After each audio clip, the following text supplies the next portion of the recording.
नमस्कार दोस्तों, स्वागत है आज की इस वीडियो में आपका और स्वागत है आपका 20 सेकंड में। तो दोस्तों पता नहीं क्या हो रहा है क्या नहीं, कुछ समझ में नहीं आ रहा है। ठीक है, मैं भी बहुत परेशान हूँ कि हमारा सपना है जो वो सच क्यों नहीं हो रहा। ठीक है, आसपास से ही क्यों निकल जाता है, हमारा सपना सच क्यों नहीं होता। कल दोस्तों मैंने इसीलिए वीडियो नहीं डाली, तो मुझे उम्मीद थी कि परसों का जो सपना था हमारा वो सच होगा, लेकिन वो भी सच नहीं हुआ। तो चलिए कोई बात नहीं दोस्तों, आज जो सपना मैं आपके लिए लेकर आया हूँ बहुत ही अच्छा सपना है और जिसको कहते हैं विश्वास। आप उस सपने में विश्वास कर सकते हो, ठीक है, 101% कर सकते हो, कोई दिक्कत नहीं होगी आपको। ठीक है, क्योंकि दोस्तों आप जानते हो एक बार हमारा सपना सच होना शुरू हो गया ना तो फिर लगातार सच होता ही रहता है। ठीक है, तो चलिए शुरू करते हैं आज का सपना। ज़्यादा आप बातचीत नहीं करेंगे, ठीक है। और व्लॉग चैनल को सब्सक्राइब कर लीजिए दोस्तों, ठीक है, नीचे डिस्क्रिप्शन में उसका लिंक है। तो सपना दोस्तों क्या था, एक आदमी एक साइकिल के पास खड़ा है, तो मैं उससे पूछने लगा। मैंने कहा भाई साहब ये साइकिल तो काफ़ी नई है आपकी। मैंने कहा अभी ली है क्या? बोला भाई साहब नहीं, ये साइकिल 24 साल पुरानी है, तकरीबन 24 साल हो गए मेरे पास इस साइकिल को, और 2000 रुपये में मैंने उस टाइम ये ली थी। मैंने कहा अच्छा 2000 में आपने ली? बोला कि हाँ 2000 रुपये में मैंने ये ली थी, और उसी टाइम कुछ टाइम के बाद मुझे इसके 4000 रुपये मिल रहे थे, लेकिन मैंने बेची नहीं है, ठीक है, और मैंने इसको संभाल के रखा हुआ है। मैंने कहा यार ये बहुत अच्छी बात है, आपने इस चीज़ को संभाल के रखा हुआ है। और वो साइकिल ही चलती थी पहले, कहाँ थी किसी के पास मोटरसाइकिल कार वगैरह कहाँ होती थी, साइकिल पे ही सारा काम होता था। बोला भाई साहब हाँ सही कह रहे हो आप, साइकिल पे ही होता था सब काम। मैं तकरीबन 62 किलोमीटर हर रोज़ साइकिल चलाता था। मैंने कहा भाई साहब ऐसा क्या करते थे? बोला भाई साहब तकरीबन 62 किलोमीटर का सफ़र मैं डेली करता था और कपड़े की फेरी लगाता था।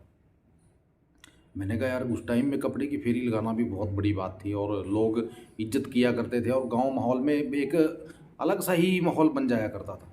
बोले भाई साहब बस पूछिए मत, वो दिन तो चले गए चले गए, ठीक है, वैसे दिन अब वापस नहीं आने वाले। मैंने कहा हाँ ये तो ठीक कहा आपने। बोला कि भाई साहब एक गांव में गया था मैं, तकरीबन काफ़ी टाइम हो गया इस बात को, ठीक है। तो मैं किसी एक गांव में गया था, तो वहाँ मुझे एक आदमी मिला था और तकरीबन उसकी 64 साल की उम्र थी, ठीक है। लेकिन वो आदमी इतना यंग था, इतना जवान था कि पूछिए मत। वो बहुत ही यानी कि इंसान ऐसे लग रहा था कि इसकी उम्र कुछ है ही नहीं, और तकरीबन उसकी 64 साल की उम्र थी। मैंने कहा अच्छा। वो बोला कि मेरा जो राज है, ठीक है, मैं ऐसे इतना जवान क्यों हूँ, क्योंकि मैं साइकिल चलाता हूँ, मैं और कुछ करता ही नहीं। दिन भर मैं साइकिल ही चलाता रहता हूँ, तो इसी साइकिल ने मुझे है जो फिट रखा हुआ है। मैंने कहा ये तो बात सही है यार, अगर साइकिल चलाते रहो तो आप फिट रहोगे, आपके गोड्डे वगैरह सब सही रहेंगे। बोला कि भाई साहब सही कह रहे हो आप। तो वो आदमी बोला मेरे को, भाई साहब मैंने एक दुकान भी की थी 1992 में। 1992 में मैंने एक दुकान की थी, और वो दुकान भी आज अच्छी खासी चल रही है, और कपड़े की ही वो दुकान है। मैंने कहा यार उस टाइम में तो मान लीजिए 1992 में आपने दुकान जो की थी, उस टाइम में तो अच्छा खासा वो हो जाता था, मान लीजिए फेमस हो जाती थी दुकान। बोला कि हाँ बहुत कम दुकानें होती थी लेकिन फेमस हो जाती थी जल्दी से जल्दी। तकरीबन हम 940 रुपये का एक दिन में व्यापार कर लेते थे। मैंने कहा बताओ उस टाइम में 940 रुपये बहुत बड़ी बात होती है। बोला कि भाई साहब इतना पैसा हम कमा लेते थे। तो तभी इसके बाद मुझे कुछ ज़्यादा याद नहीं है। मैं दूसरा सपना आपको सुनाता हूँ। सुबह सुबह का सपना है, 4 बजे का, ठीक है। तकरीबन 2-3 लोग दोस्तों, और बस के ऊपर बैठे हैं। वो बस समझते हो, बस के ऊपर बैठे हैं, ठीक है। और उनमें से एक आदमी बोल रहा है कि यार टिकट ले लो वरना चेक कर हमारा चालान कर देगा, जुर्माना कर देगा। तो एक आदमी उनमें से बोला कि नहीं भाई साहब चालान कैसे करेगा, हम तो बस के ऊपर बैठे हैं, ठीक है, बस के ऊपर बैठे हैं और तकरीबन 84 किलोमीटर का हमें सफ़र करना है, हमारा चालान नहीं होगा क्योंकि हम बस के ऊपर बैठे हैं। तो वो आदमी बोलने लगा यार चालान तो हो जाएगा, आप ऐसा करो टिकट है जो वो ले लो, ठीक है। उनमें से एक आदमी बोला कि टिकट ले लो यार, चालान हो जाएगा, वरना कोई फ़ायदा नहीं है इस बात का।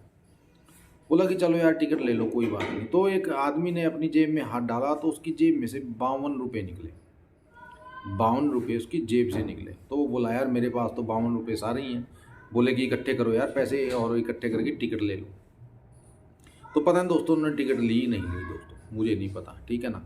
तो ये सपना था दोस्तों आज का, और ये थी आज की वीडियो। और जो भाई पर्सनल में जुड़ना चाहते हैं उनको पहले टेलीग्राम पे जुड़ना पड़ेगा।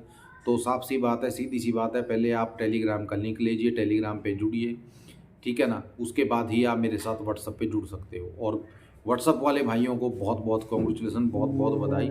सबका काम मैंने ठोक बजा के किया है दोस्तों, ठीक है। सबको बोला था उस दिन टेलीग्राम पे कि आज कर लेना भाई जितना कर सकते हो, लेकिन कुछ हराम के बीज ऐसे निकले, ठीक है, जो भाग गए।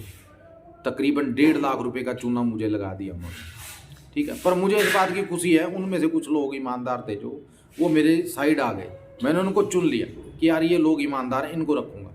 उन्होंने देर नहीं की दोस्तों, इधर काम हुआ, इधर मेरे खाते में उन्होंने पैसे बेचारों ने डलवा दिए, ठीक है। तो मुझे ऐसे लोग चाहिए, और चाहिए क्या दोस्तों, मैंने कर लिया है, मैं किसी और को जोड़ूंगा नहीं, सीधी सी बात है, ठीक है। तो जो भी भाई अगर वैसे जुड़ना चाहता है मेरे साथ जुड़ सकता है। टेलीग्राम पे आइए, टेलीग्राम पे ज्वाइन कीजिए दोस्तों, उसके बाद आप मेरे साथ व्हाट्सएप पे जुड़ सकते हैं, ठीक है। ये थी आज की वीडियो दोस्तों, और बाबा कंठ कंठ पे भी आज वीडियो आएगी, ध्यान से देखिएगा। जय माता दी, जय भैरवनाथ और जय बजरंग बली।